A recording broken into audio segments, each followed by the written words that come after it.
Today on XJ Jeep Adventures, I'm going to be reviewing my 2000 XJ, going over everything that I've done to it, everything that I've built it up, and some of the things I like and dislike about it.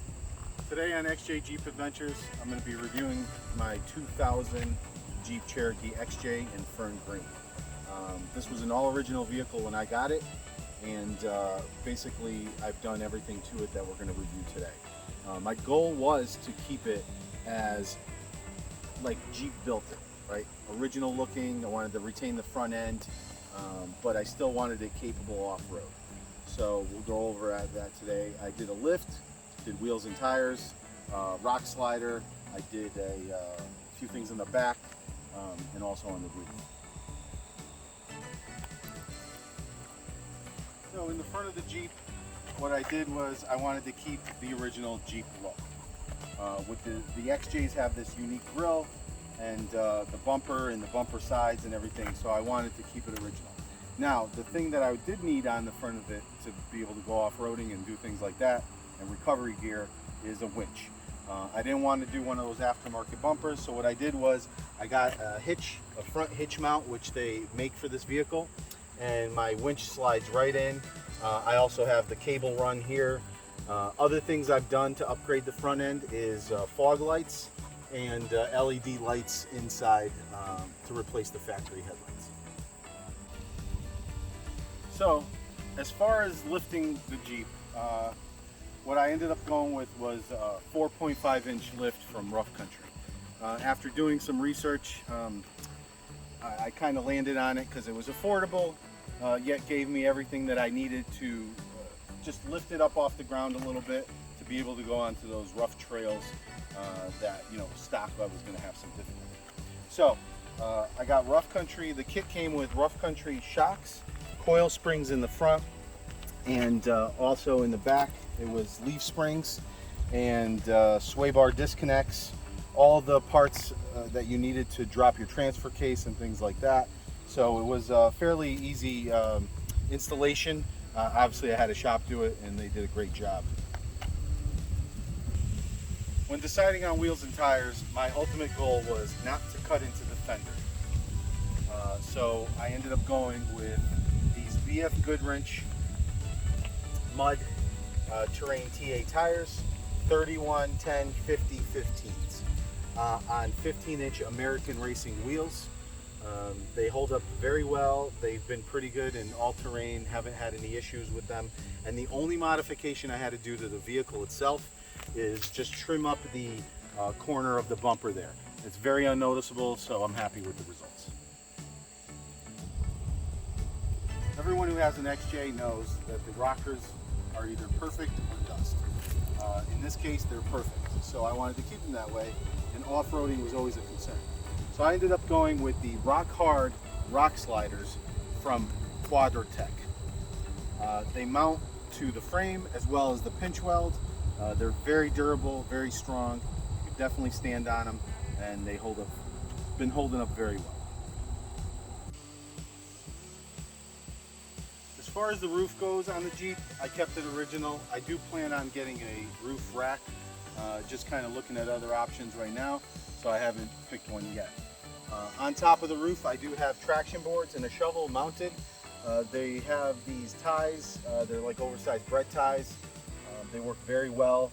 It's not locked, but I haven't had any issues. I don't drive the Jeep every day, so I'm not really concerned about it. As far as the spare tire goes, I needed a solution.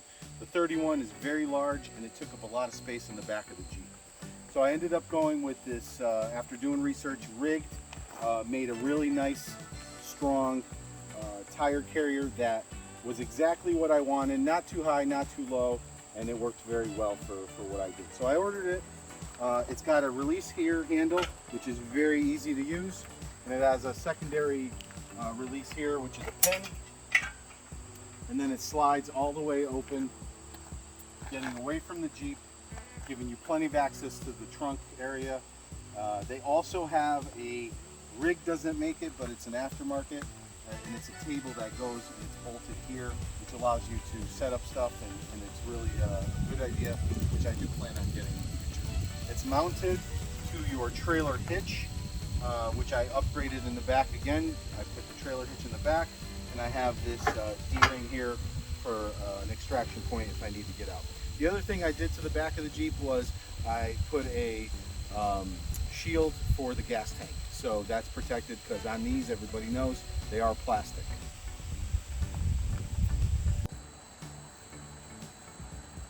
Going over the inside of the Jeep, I haven't done much. I kept it pretty much all original. I did a few little things just to make my life easier for gear and things like that. We've taken this Jeep New York, Vermont, New Hampshire, Maine. We camp in it, so I did design it a platform to be able to do that. Now in the back here, I haven't done much. I just cut out this board. I put some clips on it here so I can strap down cargo and gear and things like that. I also put these hooks in, and they're all mounted in the factory screw holes. I didn't drill anything, I didn't change anything, because I want to keep it as clean and as pristine as possible. I have bungeed first aid kit there. I have a tire inflator kit here. What we do when we're camping is we flip the seat down. I have another board like this which extends, and then we put in like an air mattress or something like that, and then we camp in the Jeep. All the cargo goes up on the roof or on the ground. It's all in watertight containers. So walking around to the side here, now we do have a dog. Her name is Ava, and she enjoys on going for rides. So I removed the floor and I put in this platform, which she can go in and is very comfortable back there because she goes on a lot of adventures with us and she loves it. Hi Ava. As far as the front,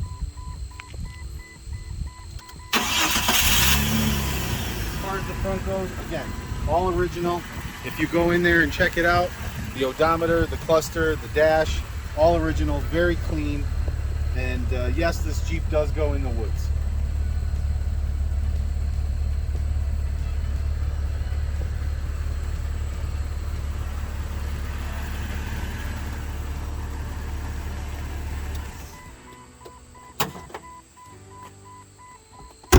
It's an automatic with power windows, power locks. I did put the rain guards on to vent it out when it's raining, things like that.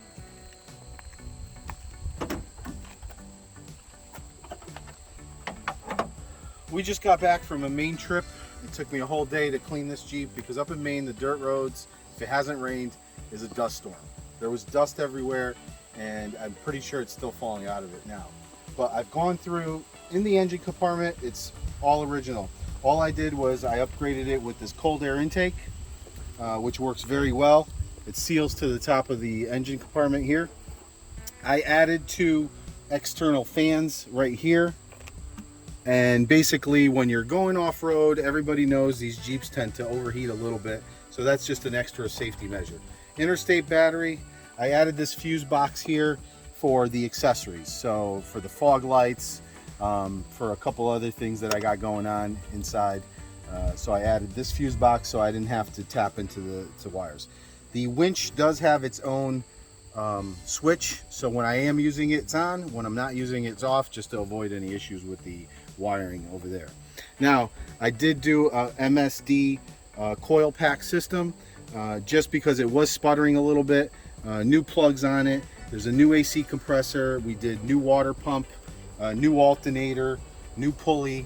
So the front of the engine has pretty much all been redone. And it's just been driving phenomenal, has not given me any problems. We've put a lot of miles. Just this past weekend, we put about 1,000 miles on it, going up to Maine and driving back, and there was no issues. I keep it very clean under here, and just not have any problems. So that wraps up everything that I've done on my 2000 Jeep XJ Sport. Everything that we've gone over, I will put in the description of the link. Some of the things I don't like about the Jeep Cherokee XJ is they are very, very tight inside. It rides very rough, but again, it's not meant to be a luxury vehicle. It's meant to be a vehicle that you take off-road. I know people say a bunch of stuff about issues they have mechanically, but this engine, if you take care of it, change the fluids, do what you need to do to it, I believe I'm going to get well over 200,000 miles out of this. I don't plan on ever selling it. I plan on doing a few other things to upgrade it, which you'll see in future videos. But overall, it's been great. We've taken it on a lot of adventures. Ava loves it. She likes to drive sometimes. She sits in the driver's seat. Today she's sitting in the passenger seat. Thank you for coming along. Hope to see you in the next videos.